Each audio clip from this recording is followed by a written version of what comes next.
in Prince George. We came in Toronto, and one day I was in a bookstore, and I saw this gentleman, an older guy. He brought some other stuff. We ended up talking about Baha'i faith, la la la la. And he read my writing, my poetry. He said, "Oh, I respect you so much. I love your writing, but I do not believe that you should put emphasis too much on Baha'u'llah. Baha'u'llah is dead. He's gone. No, it is you. And tomorrow is another one. Why are you bringing these holy things to the people? We're all holy." I said, "My dear friend," I cannot say his name. He's told me that I never bring his name. I told him, "Listen, you're wrong here. And I don't have time to explain it to you. I did it many times." He said, "You know, since you're so sincere in your belief to Baha'u'llah, I'm not a Baha'i," he said. "Could you ask Baha'u'llah to come in my vision and tell me that you are an elder?" I believe it. I told him the Baha'u'llah that I know, I would be not daring to asking him these questions.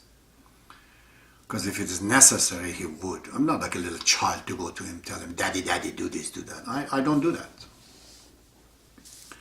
And I cannot ask this kind of ridiculous questions that you're asking. You have a mind, you have to see it. So we broke up basically. And I just bought this house that I'm talking to you in there.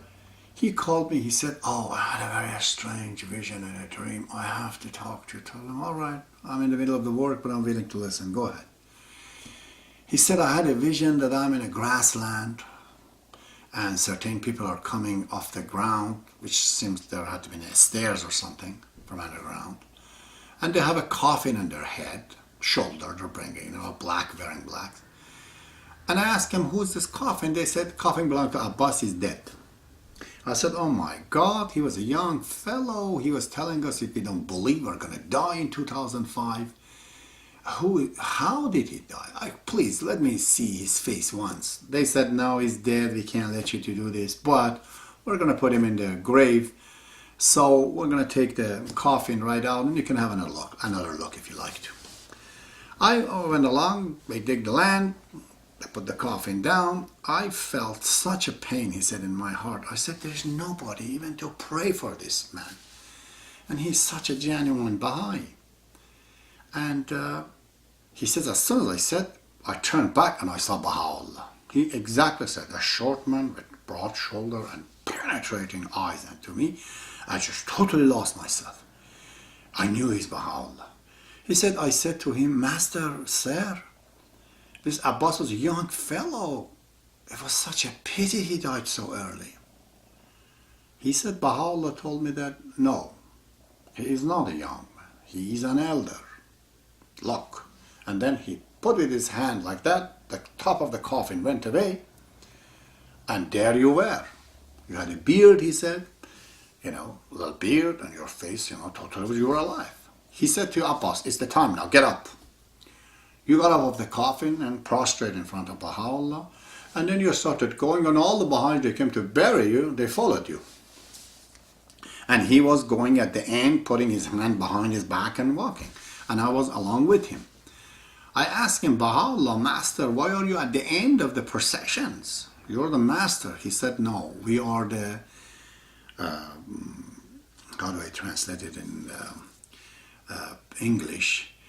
We are watching from behind, like a caravan, that we look at the end of the caravan to watch everything goes well." He got up. This man was an atheist whose wife was a Baha'i, that he would not let his children to go to the Baha'i class in Iran, in Shiraz, never in his life. He was such a, prejudice about Baha'i faith. But, about all the religion. And he got divorced from his wife. He really didn't like Baha'is. Now, a very, very brilliant man. I'm not going to explain too much about him. Extremely brilliant individual. He got even the Medal of Honor by the Americans Army. He was that bright at the time of Shah, a long time ago. So he said that, "Now I believe you're an elder." And there you go. He calls the National Spiritual Assembly of Canada in Leslie Street right in Toronto. with an Ayatollah Rouhani, I don't know, one of the secretaries, he tells him, come here, I have to talk to you. He brings him right in Younger Street, and I talk to him and tells him that I had a vision of this man, I've read his poetry, he is the elder of God. Why are you against him? He's your friend. Don't call him infidel. Don't call him enemy of Baha'u'llah. He's in love with Baha'u'llah. How could he be enemy? He's not against Universal House of Justice or a local assembly or anything. He just says there are something else to be done. Not what is done is wrong. What is done had to be done. It's not over. It's another thing. And then, why are you then, because of his opinion, call him this? And anyways, they didn't listen to him. And there was another guy who was a Sunni Muslim descent, and strange enough, anyways, we saw him. He was also a huge individual as far as character and knowledge and experience concerns. He was actually working in a palace with the Shah, of Iran. Huge man, okay? So he had this dream that Baha'u'llah gave him he told me, some tablet, a Baha'i al-Abha tablet, gave it to him, and I told him, this is who you are. You're the elder of God. And they said, yes, we are. And we believe you are too. What do we do? You can't make people to do something like that, especially at such an old age. They came down, we went to the lawyer, and they signed right on the bottom that they are the elder of God, and this is the institution of guardianship. In 2002, it was formed, letter was sent to Universal House of Justice. They were not registered Baha'is. I was spiritually excommunicated in a letter that no one is allowed to talk to me, including my son, including my daughter, my family, and if they talk to me, they will be cast off too. Is this fair to you guys? That to do somebody who's talking like this? Anyways, there are people, they say that, what institution? We have already Universal House of Justice. What this institution is going to do? And I have an answer for them. This answer comes again from the word of Shawi Effendi. Among my paper, let me find it. Okay. This is on the page, Word Order of Baha'u'llah, page 148. My dear friend, this is the writing of Shawi Effendi, infallible guardian of the cause of God. Quote, without such an institution, the integrity of the faith will be imperiled. There is no faith, he says. And the stability of the entire fabric would be gravely endangered.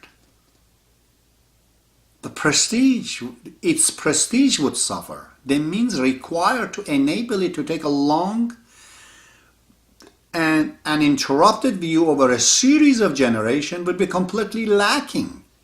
And the most important point, he says here, quote, continuation, and the necessary guidance to define the sphere of the legislative actions of its elected representative would be totally withdrawn. Without this institution, Universal House of Justice cannot act. It will be a dysfunctional institutions. So what do you want, Baha'is? If you don't want institution of guardianship, there is no Baha'i faith. So you have to accept the institution of guardianship. And I'm going to the final point. Somebody from USA called. Must have been a big guy. Very solemnly as he was speaking. He said, I have read what you have said in your website, because I was, by the order of the institution, I was advertising in Persian newspaper about these issues to the Baha'is. And he called, he said, I have read the book. Your argument is very sound. There's only one problem is there. I told him, what's the problem? He said, how do I know you're an elder? I'm just an ordinary man. I have no means, no criteria to find out if you are an elder of God. Anybody can say that. How? How do I know it? Do you have any answer to that? I told him, indeed, it's a very good question. I told him that do you believe in universal laws of justice presently right now, that it is infallible and you have to follow? He said, yes. I told him a fellow, Joe citizen, comes down and finds mistakes in the universal laws of justice. He said, well, hold it. To say universal laws of justice makes mistake, and right there you're outside of the Baha'i faith, because that's impossible.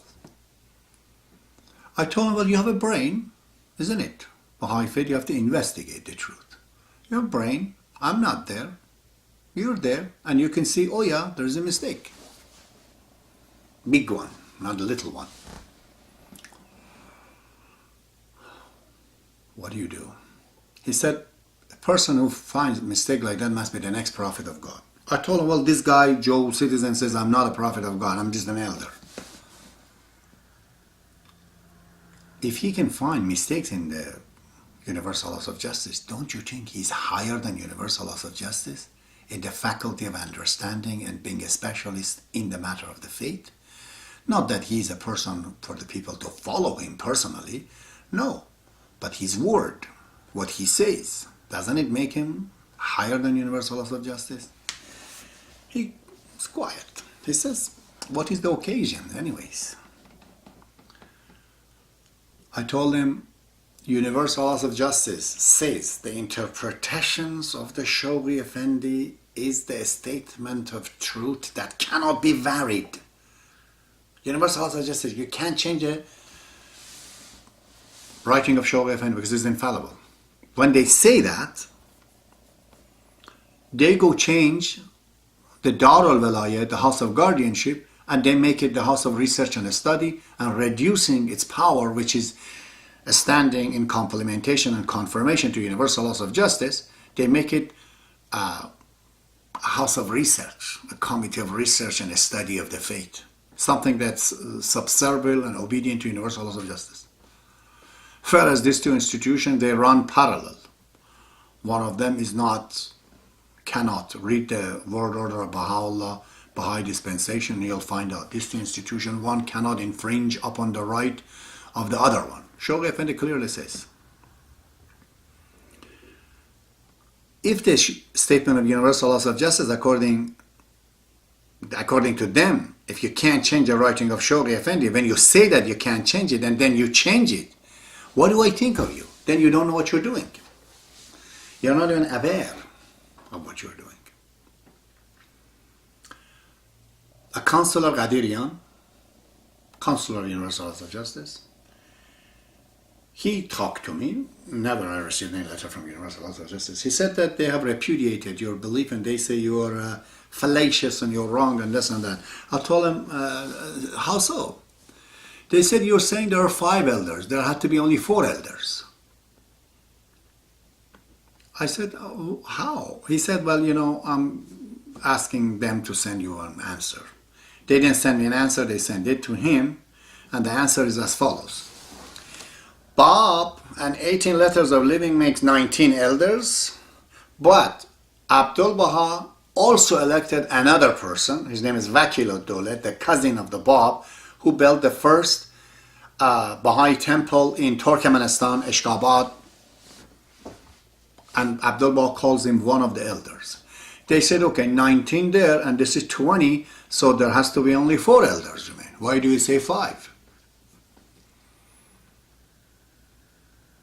I told him, holy smoke, you guys